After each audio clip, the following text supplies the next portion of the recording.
সুপ্রিয় দর্শক, welcome back to my channel. আজকে আমরা আপনাদের জন্য তৈরি করব দুধ চিতই পিঠা। আর এই পিঠাটা বানানো খুবই সহজ আর খেতে অসম্ভব মজা। আশা করি রেসিপিটি আপনাদের কাছে ভালো লাগবে।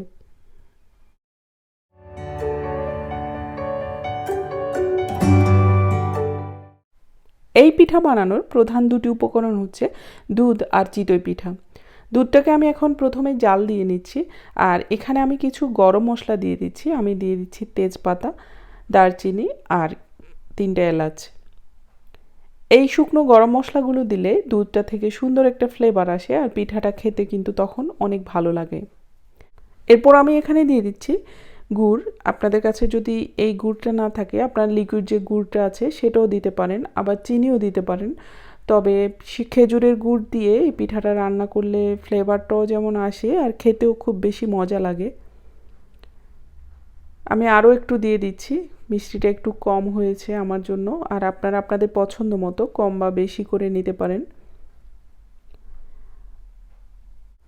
গুড়টা পুরোপুরি গলে গেছে। এবার এখানে আমি দিয়ে দিচ্ছি 1 কাপ কোরানো নারিকেল। আর এই পিঠাটা বানানোর ক্ষেত্রে দুধটাকে কিন্তু খুব বেশি ঘন করতে হবে না। দুধটা বলক আসলেই উপকরণগুলো একটার পর একটা দিয়ে দিতে হবে।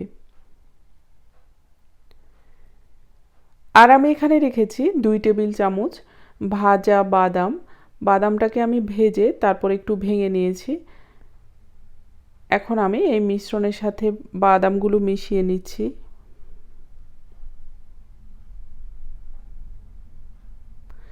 আর যে চিতই পিঠাটা সেটা আমি আগেই বানিয়ে রেখেছিলাম, আর চিতই পিঠার একটা রেসিপি আমার চ্যানেলে আছে। আমি লিঙ্কটা ডিসক্রিপশন বক্সে দিয়ে রাখবো, যদি আপনাদের দরকার হয় দেখতে পারেন, অথবা আপনারা এই পিঠাটা বাজার থেকেও কিনে আনতে পারেন। আর পিঠাটা বানানোর ক্ষেত্রে দুধ অথবা পিঠা যে কোনো একটা জিনিস গরম রাখতে হবে, আর অন্যটা ঠান্ডা। আমাদের সবগুলো উপকরণ মেশানো হয়ে গেছে। এবার আমি চুলাটা বন্ধ করে দিলাম, আর চুলাটা বন্ধ করে দিয়ে এবার আমি চিতই পিঠাগুলো ওই দুধের ভিতর দিয়ে দিব। আমি কিছু পিঠা একদম আস্ত রেখেছি, আর কিছু আমি ছোট ছোট করে কেটে নিয়েছি। আপনাদের যেভাবে সুবিধা হয় আপনারা ওভাবে দিয়ে দিতে পারেন।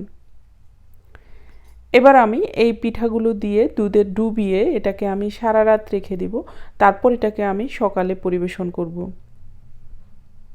দর্শক, আপনারা দেখতে পেলেন কত সহজে খুব মজার একটা নাস্তা হয়ে গেল। আর এটা আপনারা শীতকালে একবার হলেও ট্রাই করবেন। আশা করি এই রেসিপিটি আপনাদের কাছে ভালো লাগবে। যদি ভালো লাগে একটা লাইক দিবেন, আর আমার চ্যানেলটাতে সাবস্ক্রাইব করে আমাদের পাশেই থাকবেন। এতক্ষণ আমাদের ভিডিও দেখার জন্য আপনাদের সবাইকে অসংখ্য ধন্যবাদ। আল্লাহ হাফেজ।